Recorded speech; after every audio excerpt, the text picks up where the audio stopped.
Today I'm going to be reviewing Daughter of the Deep by Rick Riordan. Now, I imagine most people probably know Rick Riordan for his Percy Jackson series. So he's quite known for taking myths like Greek myths and transporting them into the modern day, which is what he did with Percy Jackson. Now, for Daughter of the Deep, he's done something similar where he's taken like a set of stories and sort of put them into the modern day. But this time, instead of using myths and legends, he's using these two books written by Jules Verne back in the 1870s, 20,000 Leagues Under the Sea and The Mysterious Island. Now, I've not read these books. I hadn't really even heard of them that much, to be honest.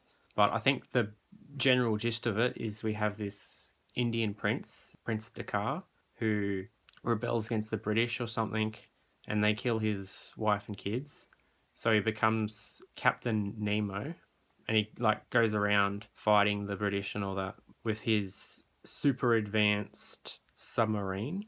I'm not really sure the exact details of the story because, again, I've not read that.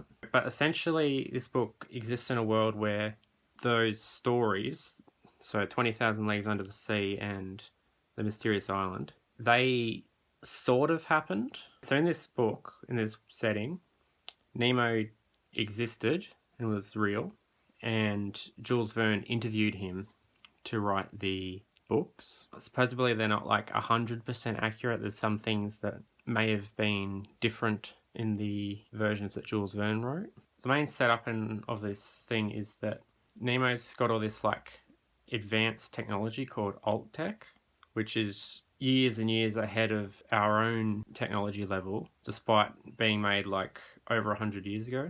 Now, the general gist is there's two schools, Harding Pencroft and Land Institute. Now, Harding Pencroft is basically where all of the good guys go, and Land Institute is where all the bad guys go. In Harding Pencroft, they learn all sorts of different things. They learn marine sciences and marine ecology and ocean warfare and all sorts of sciencey and warfare based things, particularly based around the seas. And I think they do similar things at Land Institute. Anyway, to summarize it really briefly, Harding Pencroft seeks to keep the alt tech secrets secret and not let it escape into the hands of everyone else who they feel would misuse it. Whereas Land Institute wants to steal it all and use it for their own benefits. There's not a great deal of complexity when it comes to their moral codes. This book does unfortunately suffer from a bit of an oversimplified good guys, bad guys thing, and it's sort of lacking in moral complexity. There is a couple exceptions to that, which I'll touch on a bit later. So the story kicks off when the freshman class of Harding Pencroft, they're about to go on a special excursion. So they all get on the bus and they are heading out to get on a boat. However, while they're driving, there's a massive, massive earthquake and this whole school of Harding Pencroft gets completely obliterated. And they're suspecting that it was Land Institute who actually attacked them using some kind of advanced submarine. So the freshman class continues on to the boat and they have to get on the boat and sail away. However, they get pursued by Land Institute. There's a little bit of a brief encounter with them, but eventually the freshman class manages to escape at least for a while. They end up going to this island where there's a base with some people who are working for Harding Pencroft. There our characters discover the Nautilus, which was Nemo's advanced submarine. It's revealed to be sort of like an artificial intelligence, so actually it's sort of alive-ish. Anyway, they hang around the base for a while, but eventually the Land Institute catches up with their advanced submarine, the Aronnax. The freshman class of Harding Pencroft have to escape in the submarine. However, some people are left behind, and eventually they realise they have to go back to rescue them. So then they come back, there's a massive battle, and I won't go into too much specifics here.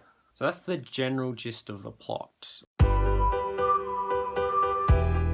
Now the story is told from the perspective of Anna Dakkar, who is a ancestor of Captain Nemo, along with her brother, Dev, who's a bit older than her. The book actually opens with Anna and Dev talking to each other, and he gives her this pearl necklace that used to belong to their mother, who died 2 years ago, along with their father, in a mysterious accident. When the school is destroyed towards the start of the book, it's assumed that Dev was killed. However, later on, the book pulls a bit of a plot twist. When they encounter the Aronnax, it's revealed that Dev is actually working for Land Institute, and he's the captain of the Aronnax. Now, I'll be honest, I didn't see that coming. I didn't think he was dead. I didn't think he was really dead. I thought, they're going to bring him back. There's no way he's dead. I did not foresee him being the bad guy, though. The whole dynamic with Anna and Dev was pretty well done, actually. Now, to explain his reasoning, so Oltec's, highly desired, but what everyone really wants is the Nautilus. But the thing with the Nautilus, and a lot of the other Alt-Tech as well, is activated by Nemo's DNA. So you need a Dakkar ancestor to actually use it, meaning Anna and Dev are very important. Now it's revealed that their parents were actually killed by the Nautilus because they went on and activated her, and I guess because she'd been off for however many years, and she sort of freaked out and accidentally killed them, which makes it really interesting because Anna, she kind of has to be the one to be the captain of the submarine, but this is very emotionally difficult for her at first because obviously this is the submarine that killed her parents. It's a really interesting dynamic. She has to sort of try and learn to forgive the submarine, and she's still not really finished forgiving, but she and the Nautilus sort of have to bond a bit over their shared grief. But yeah, so in light of their parents being killed, Harding Pencroft's very cautious about letting the Dakkars near the Nautilus. They're also cautious about they don't want people to have too much power and stuff as well. So this is where Dev starts to sort of turn against them because he sort of sees the Nautilus and all the Alt-Tech as his birthright, since he's a Dakkar, an ancestor of Nemo. He sort of sees it all as his birthright and feels like Harding Pencroft is sort of withholding what's rightfully his from him, which is why he switches over to Land Institute. Whereas he sees the Nautilus as, his. Anna forms a deeper connection with the submarine and respects her as a living being. In the story, it feels less like Anna's, in charge of the submarine, more like she and the submarine are working together. And I think it's handled pretty well. It's pretty unique. In the end of the book, there's a fight between Anna and her brother Dev as well. It's a really good fight, just because it's so emotionally charged, and it also does wonders to reveal Dev's character as well. In terms of the other characters, there's a few of them. Esther Harding is one of the characters I really liked. She's a really good representation of someone with autism. Yeah, Esther was a really good character. I think one of my personal favourites, to be honest. She's one of Anna's best friends. She serves as a pretty good supporting character for Anna. There's also Gemini Twain, who was another really good character.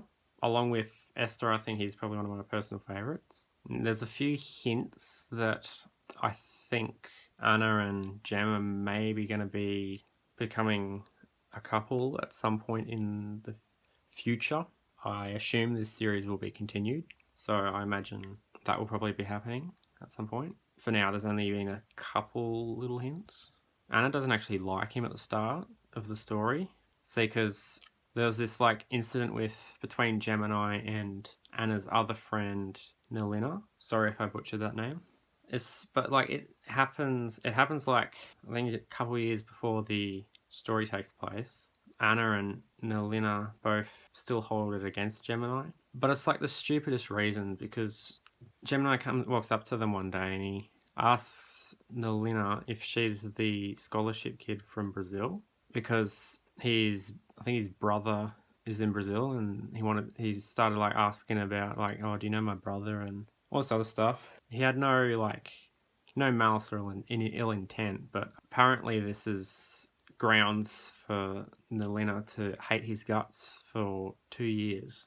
It just feels really, really, really petty. Like, and Gemini reveals that he like apologized several times. I don't know. It's just so petty. Like, it's just such a stupid reason to hate someone. Like, Harding and Pencroft has a house system. They got 4 different houses. Those being dolphin, shark, cephalopod, and orca. Usually, I'm not a fan of systems that sort people into one of 4 categories.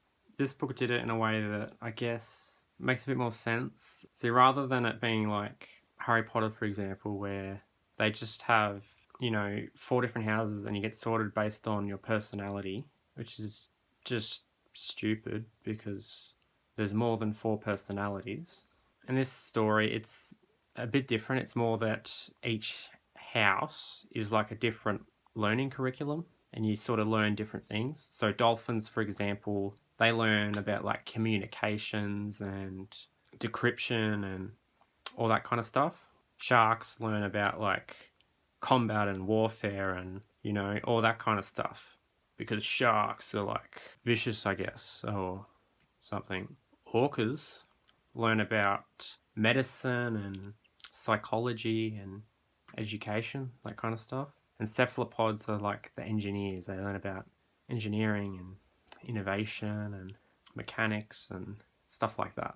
I find it a bit funny that orcas learn about medicine and that kind of stuff because like they're heaps more vicious. They're like more vicious than sharks. They just don't get a bad rep because because they're intelligent enough to not go after humans.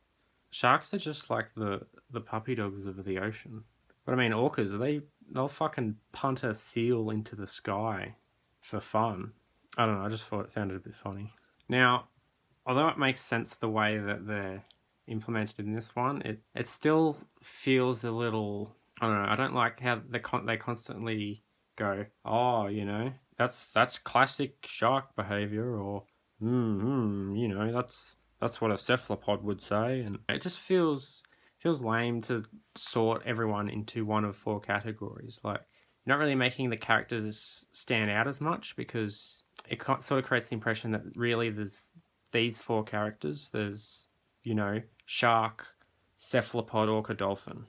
I mean, it's not. I don't think it's handled quite as badly as in Harry Potter or Divergent, but I'm still not a huge fan of its implementation here. So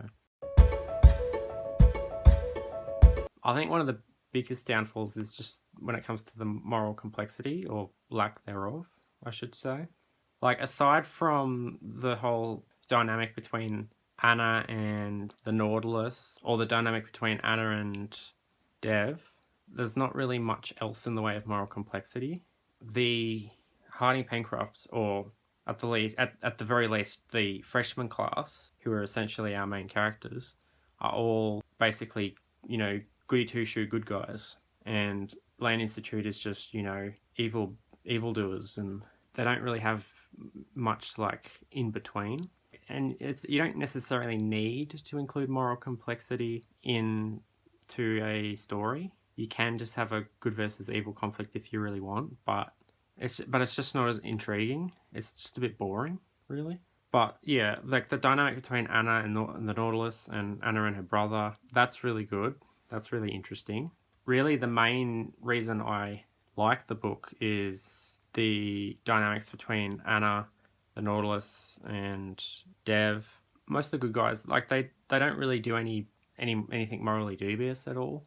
And I mean, like, it's okay for a character to have, for characters to have like a strong moral compass and they don't do bad things. I feel like in this story, sometimes their moral code borders on stupidity, some of the decisions they make. You do sort of have to suspend your disbelief with the alt tech. It's a bit ridiculous how advanced all this stuff is. We're talking about a submarine in the 1870s that somehow has a cold fusion reactor in the 1870s. Not to mention all the other hyper advanced things in this that are like years and years ahead of our own technology. And it's sort of weird how you have this like trend. There's like a bit of a trope when it comes to old, ancient technology that's like somehow way more advanced than current technology. Like it's harmless enough, I guess. You just have to suspend your disbelief a little bit. And I'm assuming that a lot of this technology was in the original novels. Again, I haven't read them, so I'm not sure exactly what parts were taken from it and what parts were more Rick's interpretation. Overall, I did like the book, despite having numerous negative things to say about it. I did overall like it, but yeah, not one of my favorites. I'd say there's definite room for improvement. I'm not really sure if there's going to be another one coming. There might be part of a series, or I wouldn't be surprised if it is. We'll see, I guess. Anyway, that's it for my review. Thank you for watching, and I'll see you guys in the next one. Goodbye.